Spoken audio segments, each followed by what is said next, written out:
History remembers some leaders as monsters, others as heroes, but very few men changed a country as deeply as Mao Zedong. To some people in China, he is the father of modern China, the man who united a broken nation, defeated foreign influence, and gave China independence after decades of chaos. But to others, he was one of the deadliest rulers in human history. Millions died during his rule. Entire families were destroyed. Intellectuals were humiliated. Ancient culture was erased. And China itself was pushed into disaster multiple times. So how do you judge a man like Mao? Was he a revolutionary genius? Or a dictator whose ambition caused unimaginable suffering? And here's the biggest question of all. If Mao was so destructive, then why does modern China still honor him today? And in the end, was Mao actually worse? Or was he the leader who made today's China possible? Let's find out. To understand Mao, you first need to understand the China he was born into. In the early 1900s, China was weak, divided, and humiliated.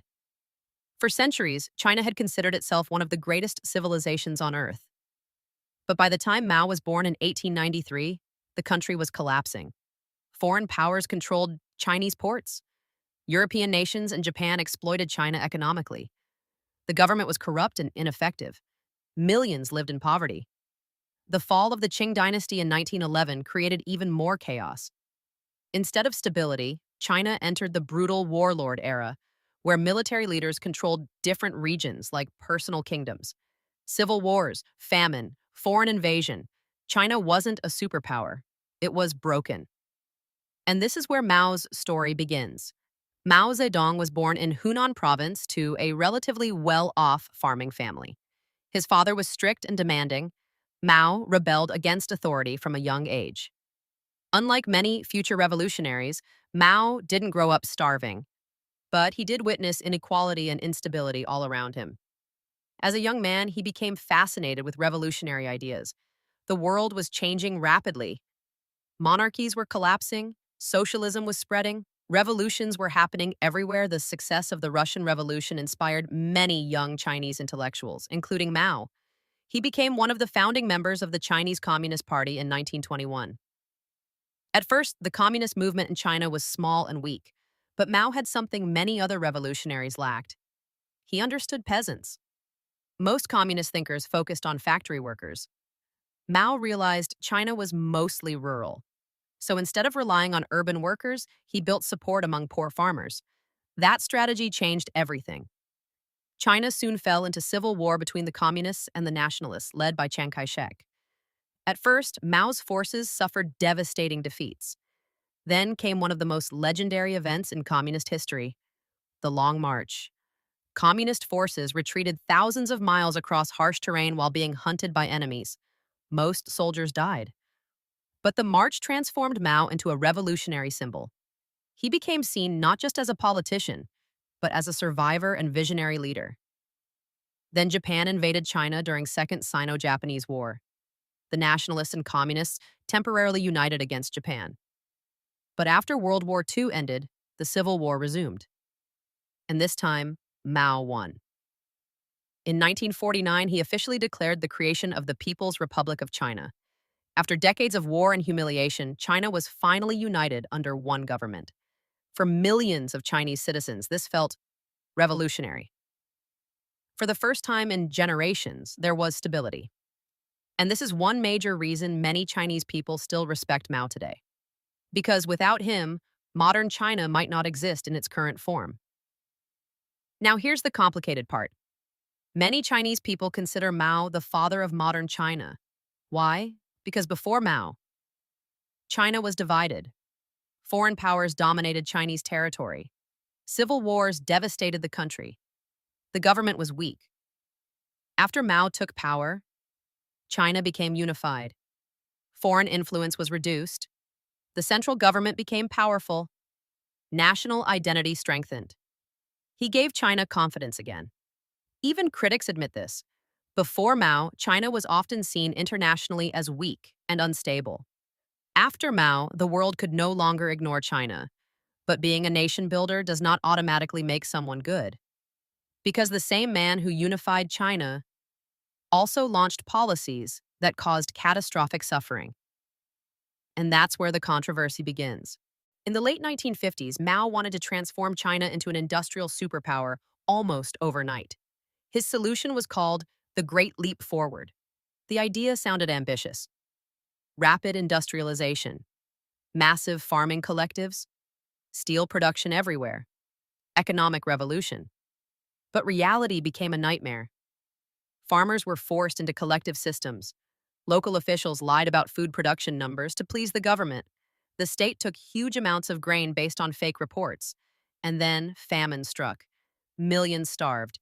Historians still debate exact numbers, but estimates often range between 15 million and over 40 million deaths. That makes it one of the deadliest famines in human history. And here's the disturbing part. Mao reportedly ignored warnings for years. Critics say ideology became more important than reality. Instead of admitting failure, the system punished anyone who questioned it. This disaster permanently damaged Mao's reputation internationally. Because now the question wasn't just whether he made mistakes, it was whether his leadership style itself was dangerous. If the Great Leap Forward damaged China economically, the Cultural Revolution tore apart Chinese society itself. By the mid-1960s, Mao feared losing control inside the Communist Party. So he launched a movement supposedly meant to protect communist ideals. In reality, it became political chaos. Young people known as the Red Guards were encouraged to attack. Intellectuals, teachers, officials, traditional culture, anyone accused of being counter-revolutionary, schools shut down. Ancient artifacts were destroyed. Families turned against each other. Public humiliations became common.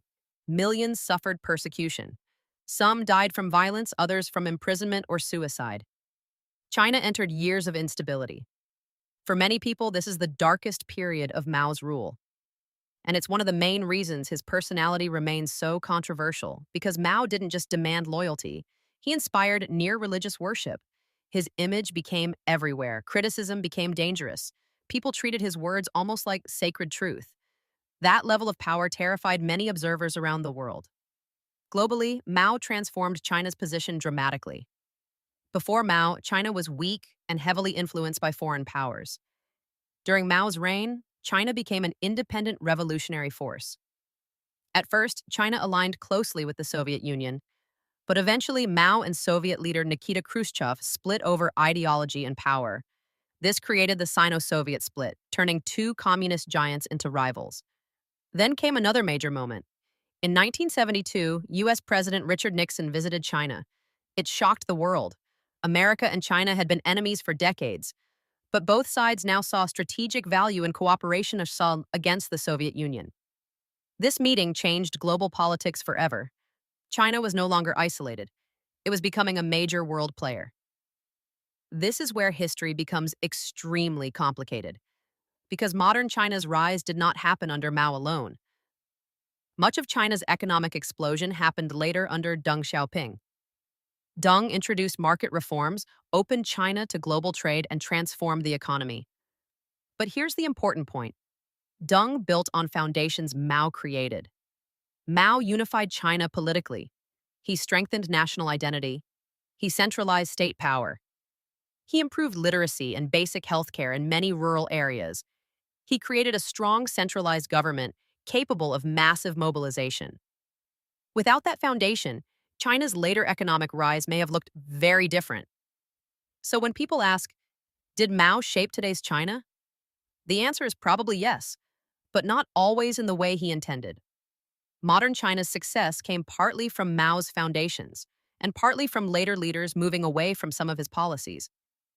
This confuses many people outside China. If Mao caused so much suffering, why is he still officially respected? The answer is political, historical, and emotional. For many Chinese citizens, Mao symbolizes national independence. He represents the moment China stopped being dominated by foreign powers. Also, the Communist Party's legitimacy is deeply tied to Mao's revolution. Completely rejecting Mao would challenge the foundation of modern China itself. So today, China's government takes a balanced position. It acknowledges Mao made serious mistakes, especially during the Great Leap Forward and Cultural Revolution. but it also praises his role in unifying China and establishing the modern state. In simple terms, China remembers Mao as both flawed and foundational. Now we reach the biggest question. Is Xi Jinping a better leader than Mao? The answer depends entirely on what you value. Mao was revolutionary. Xi is managerial. Mao built the system. Xi controls and strengthens it. Under Xi, China has become economically powerful, technologically advanced, militarily stronger, more globally influential. China today is far richer and more stable than during Mao's era. Millions have escaped poverty. Modern infrastructure, high-speed rail, global trade, advanced technology, none of this existed under Mao. But critics also argue Xi has increased political control, expanded surveillance, and concentrated power around himself. Some observers even compare aspects of Xi's leadership style to Mao's centralization of authority. But there's one huge difference. Xi inherited a strong country. Mao inherited a broken one. That makes direct comparison difficult. Mao fought to create modern China. Xi leads a China that already exists as a superpower. So who was better? If you judge by economic results, Xi's China is clearly more successful. If you judge by revolutionary impact, few leaders in history changed a nation as dramatically as Mao. But if you judge by human suffering, Mao's record becomes much harder to defend. So, how bad was Mao Zedong actually? He was not simply a hero, and he was not simply a monster. He was both a nation builder and the architect of devastating political disasters. He unified China, but also caused enormous suffering. He restored national pride, but ruled through fear and ideological control. He helped create the foundations of modern China, while millions paid the price for his experiments and ambitions. And maybe that's why Mao remains one of the most controversial leaders in history, because his story forces us to confront an uncomfortable truth. Can a leader still be considered great if achieving greatness came at such a terrible human cost? And maybe the most important question isn't whether Mao was good or evil. Maybe it's this: would today's China exist without him? And if the answer is yes, then history becomes far more complicated than simple heroes and villains.